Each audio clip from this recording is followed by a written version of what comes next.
네, 2022년 2월 25일 이정훈입니다. 우리 선거를 좀 분석해 보겠습니다. 300만 원 준이 여론조사가 초접전으로 바뀌고 있습니다. 근데 과연 돈 받았다고 찍어줄까요? 궁금합니다.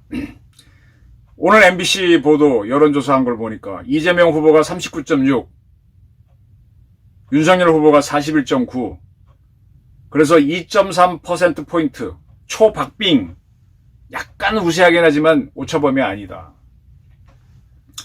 그리고 지지 여부와 관계없이 누가 당선될 거냐라고 질문하니까 윤석열 48.7, 이재명 42.9, 5.8%포인트 차이다. 일주일 전보다 확 줄어들었다. 이런 보도를 했습니다. 저는 이걸 보면서 지금 소리 없이 지난번 이제 국회를 통과했기 때문에 지금 방역 지원금이 지원되고 있죠. 소상공인한테는 300만 원씩, 학습지 교사 뭐 이런 분들, 골프장 캐디 이런 분, 특수고용자 이런 분들, 뭐 이런 분들, 프리랜서 이런 분들한테는 얼마씩인가요? 100만 원씩인가? 뭐 이런 식으로 쭉 2차 방역 지원금이 지불되고 있습니다. 처음에 정부 원안보다 더 많이 올렸죠. 택시기사 이런 분들한테도 100만 원, 저소득 예술인들한테도 얼마를 지원하고, 요양보호사도 얼마를 지원하고, 뭐 이렇게 지원합니다. 자, 이렇게 돈이 풀렸는데 이 선거 앞두고 방역을 이유로, 제가 지금 몇 차례 말씀드렸어요. 오미크론이 저희 주변에서도 많이 걸리고 있는데 저는 그냥 낑낑거리다 그냥 지나갔어요. 근데 걸린 사람들이 옆에서 보니까 뭐 그냥 목소리 쉬고 훌치럭거리는데 다 멀쩡하고, 감염 안 시키려고 집에 지낼 뿐이지 별거 아니더라고요. 근데 이렇게 막 뭐 확진자 늘어났다, 전 세계 1위다라고 하면서 돈을 주고, 그러니까 여야 후보가, 대선 후보가 초접전으로 들어가 재밌죠. 자, 진성준 씨, 민주당에서 활동하는 공동상황실장인데 충주에서 유세를 하다가 윤석열 후보가 어퍼컷을 7번 했다. 뭐 복싱 했나? 그렇게 물어봤더니 자기가 TV에 나가서, 그랬더니 국힘당에 나온 패널이 아니다, 복싱한 적은 없다. 그래서 자기가 보기에는 아마 이거는 과거 검사들이 룸사롱 가서 술 먹고 노래 부르다가 점수 잘 나오면 어퍼컷 하는 거니까 그거 아니냐라고 했습니다. 룸살롬 어퍼컷을 주장했습니다. 이날 이재명 씨도 충주에서 유세를 하면서 울건 없는 박다재를 뽑은 다음에 저는 룸살롱에서 술을 먹지 않기 때문에 노래를 못한다 그랬습니다.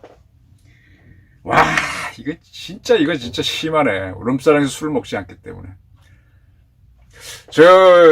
이재명 씨 변호사 할 때, 이때 이 양반은 운동권이었기 때문에 정보과 형사들이 많이 따라다녔는데, 그때 이야기 쭉 풀어놓은 거 많이 들어봤는데, 이런 얘기 해도 되는지 모르겠네, 이 양반. 그리고 송영길 대표는, 제가 금방 양반이라는 표현했는데, 윤석열 씨에 대해서 양반이라고 하면서, 이 양반 검사했던 것이 맨날 사람 잡아서 수사하고 구속시키고, 업자들하고 저녁에 가서 룸사롱 술 먹고 골프 치고 이런 짓이나 잘했겠지, 이렇게 얘기했습니다. 그러니까 국힘당에서 바로 치고 나오네요. 송영길 대표는 5.18 전야제에서 참석한다고 광주에 간 다음에 새천년 NHK 룸사롱에서 술 먹은 장본인 아니냐고. 그리고 윤석열의 어퍼컷 세러머니가 부러우면 이재명의 공중부양 발차기나 열심히 하라. 정가사범 격파수조나 열심히 하라. 태권사범이라고 이재명 씨가 하니까 정가사범이라고 비꼬면서 그렇게 한 거죠. 저는 이걸 쭉 보면서요, 따라하면은 사실은 지는 겁니다. 먼저 어퍼컷 세러머니 하니까 발차기 세러머니 하는 거 따라하기인데, 그래서 자꾸 따라하네요. 독자적으로 치고 나가지.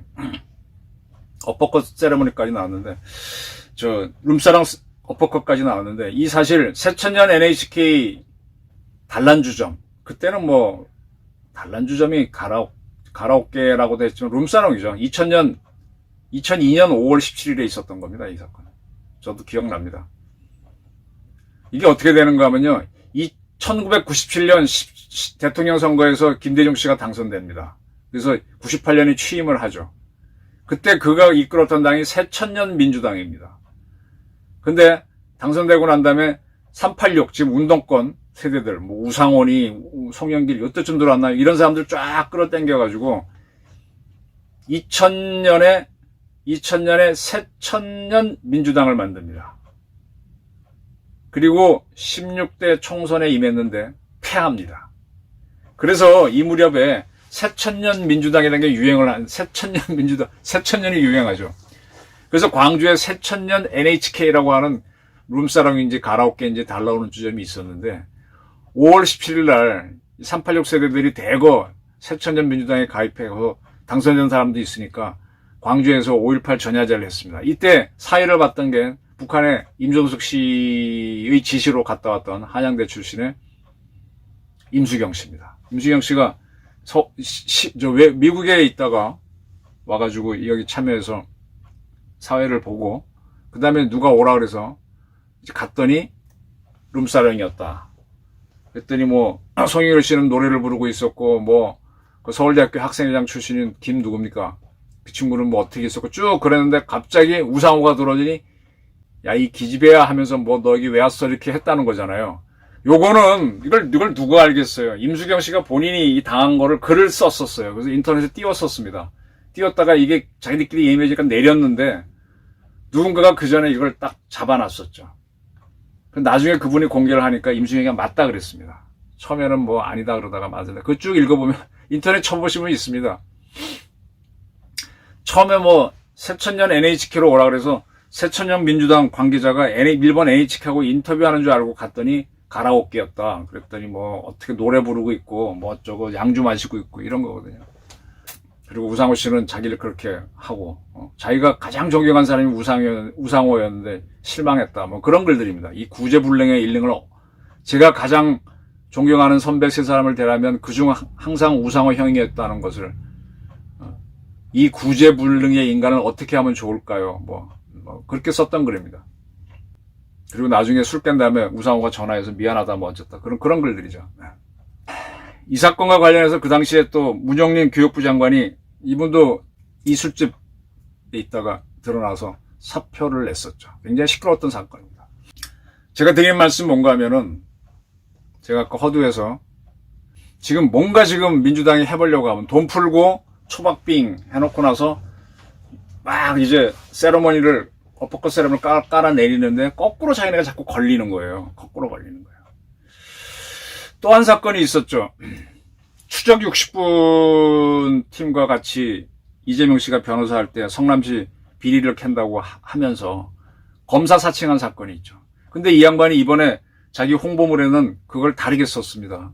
그동안 계속 자기 자서전에도 주장이 그렇게 다르게 주장해 왔는데 이 사건의 중요한 한 축인 KBS 최초로 PD 그가 기자회견을 갖고 이재명 참 너무 거짓말한다 주장을 했습니다. 그 굉장히 조심스럽게 얘기합니다. 이분이 이재명 후보는 추진력 등 장점이 많다. 이 건에 대해서 그냥 인정하셨으면 큰 문제 안 되고 선거유예로 끝났을 것이다. 그런데 공공의 이익 때문에 했다고 하면 위법성이 조각되는 부분도 있을 텐데 왜 시민운동 하신 변호사 대통령 되겠다는 분이 왜 개인 나를 음해하느냐 하면서 기자회견을 가졌어요. 지금 최철호 PD는요, 그러니까 이 결론적으로 뭔가 최철호 PD는 인정을 해갖고 선고유예를 받았고, 대법원에서. 이재명 씨는 150만 원 벌금형을 받았습니다. 그래서 최철호 PD는 유죄를 받으면은 KBS 못 다닙니다. 집행유예를 받아도 못 나가는데 선고유예까지는 봐줍니다. 그래서 지금도 KBS PD로 있죠. 그럼 본인도 상당히 얘기하기 싫은데 워낙 지금 거짓말을 하니까 이 사람이 나와갖고 그게 아니다. 당신이 이렇게 해서 검사 사칭한 거 사실 아니냐 이렇게 밝힌 겁니다.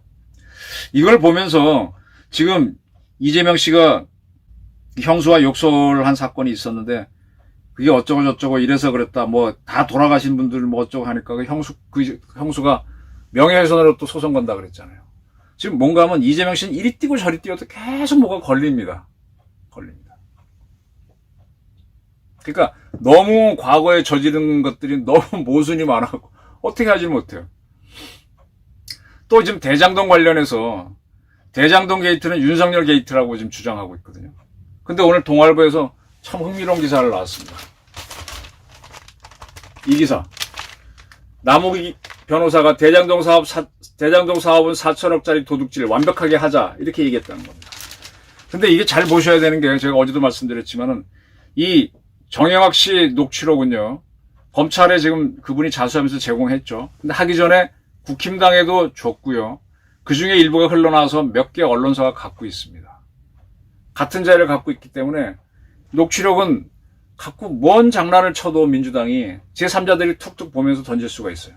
자, 그래서 동아일보가 이걸 갖고 있는지 없는지 저는 정확하게 모르겠습니다만 이걸 툭툭 까는 겁니다. 이 녹음에 따르면 2014년 11월 5일 남욱 씨가 정영학 씨에게 4천억짜리 도둑질을 하는데 완벽하게 하자라고 말한 게 분명히 녹음되어 있습니다. 그리고 그해 11월에는 남욱 씨가 하나은행 관계자에게 무감도 영화 찍는 것처럼 공사 안에 우리 사람을 넣어뒀다 라고 했는데 실제로 성남도시개발공사에는 정민용 씨가 변호사가 있었죠. 그의 후배이죠. 그리고 2020년 10월 녹음된 거는 유동규가 사장 직무대리 할 때인데 분명히 옵티머스처럼 불꽃이 어딘가 나올 텐데 왜 안 나올까? 불꽃이 한번 터지면 그 불꽃은 누구도 못 막습니다. 라고 말한 부분이 있습니다. 이때가 언젠가 하면은 이제 많이 알려져서 비리가 터지니 많이 할 때였죠. 그러니까 지금 돈을 풀고 나서 어떻게 여론조사가 이러는지 모르지만 뭐 돈을 풀었으니 대가를 바라는 건 사람 심정이죠. 초박비로 줄어들고 있는데 근데 이게 하면 할수록 계속 지금 뭐가 역전시키기 위해서 뭔가를 말을 만들어내면 다른 게 터지고 잘 안 됩니다. 그래서 저는 이 돈 2차 방역지원금 효과가 얼마나 갈까 궁금해요. 만약 우리 국민들이 여기 쭉 넘어가서 계속해서 이렇게 300만 원 주니 초접전을 하다 역전을 시키나? 돈 줘도 안 찍어주지. 일로 갈까? 굉장히 궁금합니다. 우리 국민들이 어떤 선택을 할까요? 지금 최철호 PD가 나와서 이재명의 거짓말을 또 증언을 하고 또 룸살롱 어퍼컷 얘기하니까 NHK 새천년 NHK 룸살롱 사건이 또 거론되고 또 뭐 하게 되면은 녹취록이 턱 튀어나와가지고 4천억 띄워먹으려고 작당을 하고 덤빈 거네. 이런 것들이 알려질까봐 전전긍긍하는 모습들도 이미 다 있고. 그럼 이 사업을 주도한 게 누굽니까? 이재명이잖아요. 궁금합니다. 과연 우리 국민들이 300만 원 받고 소상공인들이 민주당을 찍어줄지 아니면 돈 받고 안 찍어줄지 하나의 관전 포인트로 보시죠. 감사합니다.